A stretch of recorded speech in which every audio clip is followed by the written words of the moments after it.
to do this, you're going to need a paper bag, a grocery-sized bag, and a pair of scissors. So I'm just kind of opening that bag up, and I'm going to open it up all the way. And then I'm going to cut it. So I'm really looking for those larger sides of the paper, and I'm going to be trimming off everything else. So you can't see it, but I'm cutting along that narrow length of the paper bag, and I'm doing that to the other side too. Now you might want to save the scraps from some of the paper that you cut off. You'll see that there's going to be some scraps at the end. So here I've just like opened up the whole bag. And now I'm just going to cut these apart so I have two shapes. One that's the front side, one that's the back side. And then you should have some extra material. So that's what those long rectangular strips are for. And you're just going to be cutting those rectangular strips off. And those are what I would recommend that you keep, because you can use them to draw on later and they're good for practice if you want to practice something. I may end up using one of those scraps as a demonstration for later on. So we are upcycling for this assignment.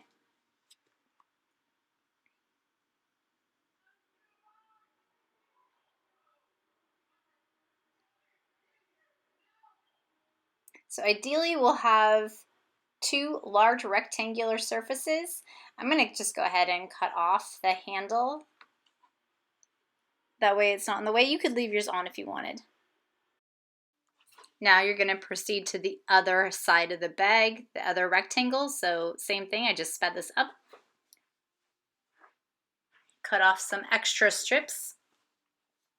So here's what you should have. Two big sheets of brown paper. And then you should have some extra sheets. I think I have about 4 strips there. You don't have to worry about collecting exactly 4. I just have those there because I'm going to be using those as scrap paper. I may do a lesson with one of them. But it's free paper, essentially, or recycled paper.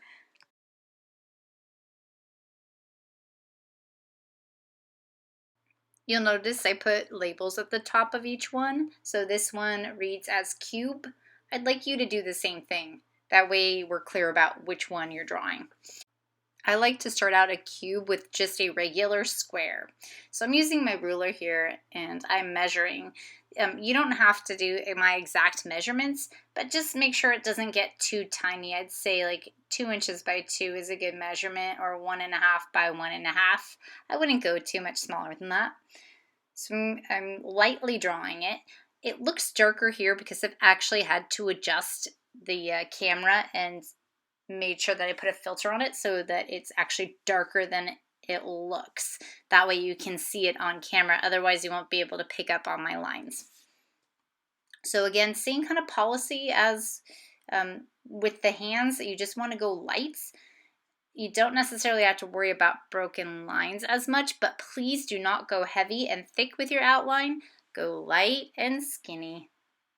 So when you're doing a cube, it's this rule of parallel angles. So that angle there is a perfect vertical. It matches the one that's right there in the corner. For the sides, I made sure to angle my line, but the top angle matches the bottom angle. This one needs to match that horizontal line. So that back line there is horizontal, which matches that one up front.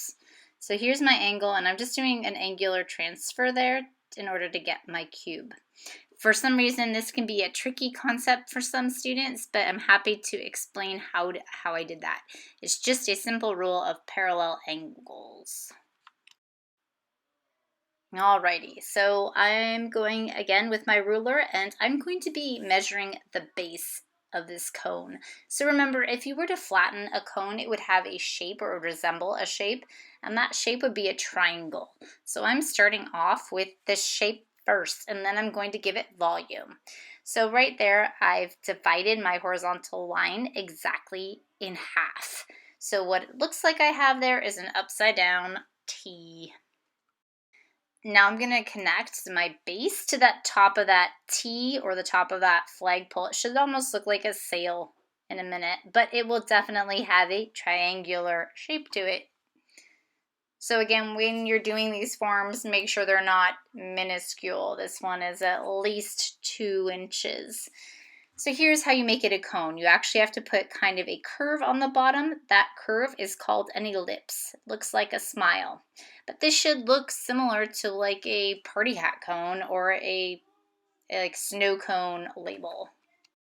You can see I'm erasing out my interior lines because I no longer need them. And then I'm just going in and defining that ellipse a little bit better. So you can do the same thing. We've talked about cylinders before when we were addressing the hand. You see cylinders in your fingertips, but it can be a can or a lampshade. They're all over the place. The more you are perceptive of these forms, the more you'll start to see them everywhere. So anyway, we're actually going to be starting the cylinder off in a similar fashion that we did with the cone. So we're going to take the basic shape of the cylinder, which is simply a square or a rectangle. Mine measures 2 inches by 2 inches, and again, it's a quadrilateral, it's a square. So after you have your rectangle or square, you want to find the center line, and I'm talking about the vertical center line. That's why I have some marks there. That central line, I know it looks kind of tilted sideways. It's because I think the camera is a little bit tilted too. Or I'll just correct it. You want that central line to be able to divide it in half vertically. And here's why. It's because you need to have the ellipse, the bow on the ellipse, be exactly peaked at that vertical axis. So here's what that looks like. I know that's kind of a lot of art mumbo jumbo, but here's the ellipse. Just like you did on the cone, you just want to curve it kind of like a smile. But you'll see an ellipse on the top. And this one might be more of like an oval, like almost like a pinched oval, but it can't be too pinched or it'll look weird. So here's what it's going to look like. So there's the bottom part, which does look like a smile, but then it's going to have an oval part on the top. Imagine like looking down on a marshmallow that's sitting upright. Just make sure you round those edges and you don't make them too tight or too like angular on that top part. And then just like with the cone, you want to erase your guidelines. Again, the goal here is to go pretty light with these outlines. You don't need to go heavy. Heavy and thick equals a flattened form. Let's now move on to the sphere. So you're going to love this because I'm going to let you trace. That's right. You can find something that's around 2 inches, that's circular, so in this case it's a cylinder, and I'm tracing it. Remember to trace light, that we're not going heavy, we're going light with our line and skinny. And that's all you need to do. I mean, you can draw it by hand, by all means, try that, but if not, just grab something that you can trace, and you can see mine measures about 2.5 inches in diameter. Here's where you should be so far. So you have the cube, the cone, the cylinder, the sphere. Now what I want you to do is to draw a backdrop. All it is a horizontal line. It's actually a horizon line, and you're not drawing it through the object, you're drawing it around the object. So your line should halt at the object and then continue on to the other side. That gives our object some grounding. It's similar to a tabletop. So the way an object would react on a tabletop, it's just sitting there. So please make sure that your horizon line isn't too low, because you don't want your object to be floating. You want it to be on a ground plane or a tabletop. Next lesson, we're going to be diving into more shading and shadow names and midtones and highlights.